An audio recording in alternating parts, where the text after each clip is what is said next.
Okay, so get ready. Because we are diving into a side of autism, we don't always talk about food, Oh, interesting. glorious food.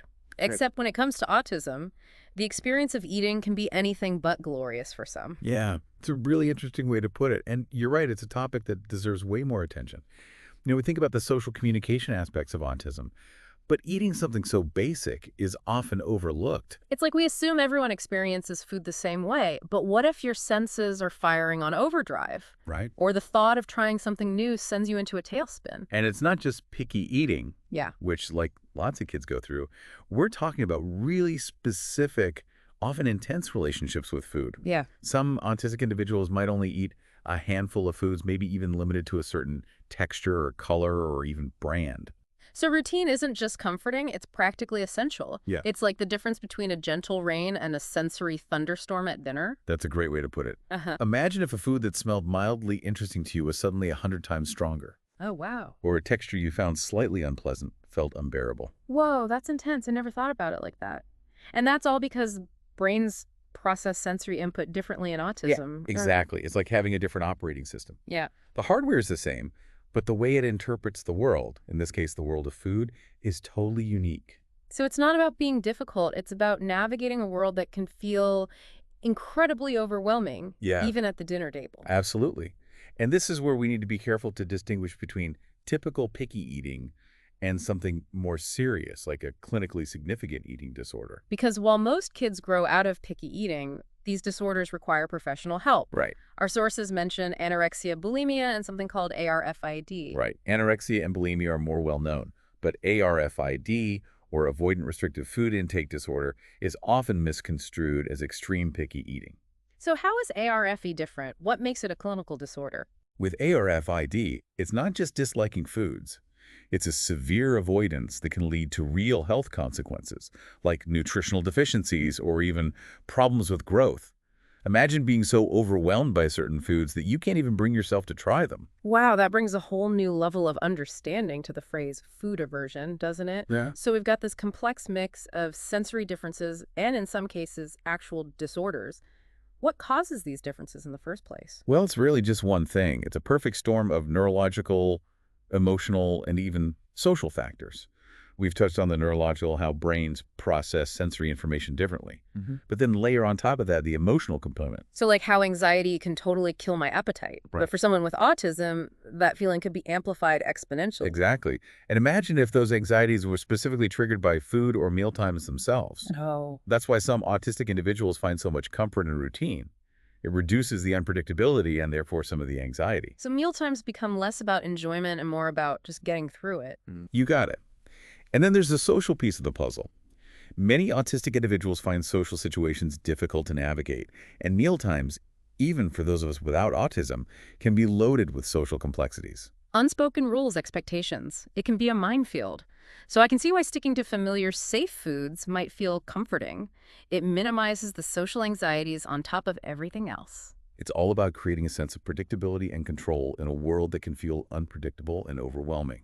Wow, we've covered a lot of ground here, but it feels like we're just scratching the surface. Yeah. We've explored the what and the why of these eating differences, but what about the how? How can we support individuals with autism who struggle with food? That's where things get really interesting. There are strategies, and thankfully more and more people are paying attention to this often overlooked aspect of autism. I'm all ears. This is what this deep dive is all about, going beyond awareness and into action. So what can we do to help? So how do we take all this understanding and turn it into something helpful? Where do we even begin? Well, I think it starts with a shift in perspective. Mhm. Instead of seeing food as something everyone should experience the same way, it's about recognizing and respecting those individual sensory experiences. So more like you do you when it comes to food. Exactly. And then we can create an environment that supports those unique needs. That means minimizing stress around meal times. Imagine a calm, quiet space with minimal distractions, where familiar foods are readily available. So kind of the opposite of a loud, chaotic family dinner. Pretty much. Yeah. And routine is key. Think of it like this. For some autistic individuals, a predictable mealtime routine isn't just nice. It's like having a roadmap that helps them navigate a potentially overwhelming experience. That makes so much sense. It reduces anxiety because they know what to expect. It's like, okay, it's 6 p.m., we're having this in this spot, same as always. Precisely. It creates a sense of safety and control, which can make all the difference. And when it comes to introducing new foods, which can be a real challenge, patience and gradual introductions are essential. So no more hiding the veggies in the pasta sauce. Probably not the best approach. A gentler way is to pair something new with a familiar favorite. Imagine offering a small taste of a new fruit alongside a fruit they already enjoy. It's about building positive associations and making it feel less like a threat. That reminds me of something else I read about sensory exploration. How does that work exactly? It's like taking the pressure off eating and turning it into a sensory adventure. Mm. Let them touch, smell, and really look at different foods without the expectation of actually taking a bite. It's about desensitizing those sensory responses in a playful, pressure-free way. So instead of you have to eat this, it's more like let's explore this with our senses. Exactly. You're getting it. And here's the thing. What works for one person might not work for another.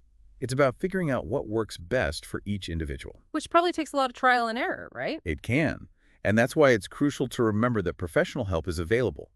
If eating differences are causing significant stress or impacting health, it's time to reach out to the experts. Okay, so who are the go-to experts in this area? Registered dietitians specializing in autism and feeding issues can be invaluable. They can assess nutritional needs, create personalized meal plans, and offer practical strategies that really work. And what about the emotional and behavioral aspects? That's where therapists specializing in feeding issues come in.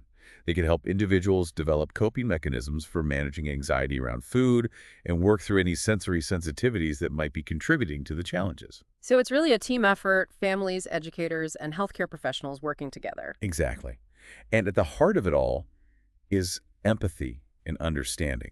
These are complex issues, and it takes a village to navigate them effectively. This has been incredibly eye-opening. But before we wrap up, I want to circle back to something you said earlier about shifting our perspective on food and respecting those individual experiences. It makes me wonder, could our understanding of sensory experiences kind of revolutionize how we approach food and eating for everyone, not just those with autism? That's a really intriguing thought.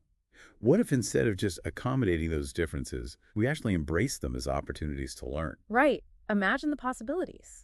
What if understanding why certain textures or smells are completely overwhelming for some could help us create more sensory-friendly dining experiences for everyone? It's about moving beyond this idea of a one-size-fits-all approach to food and recognizing that what might seem weird or picky to one person is another person's reality. So instead of just tolerating those differences, we could be asking, what can we learn from this?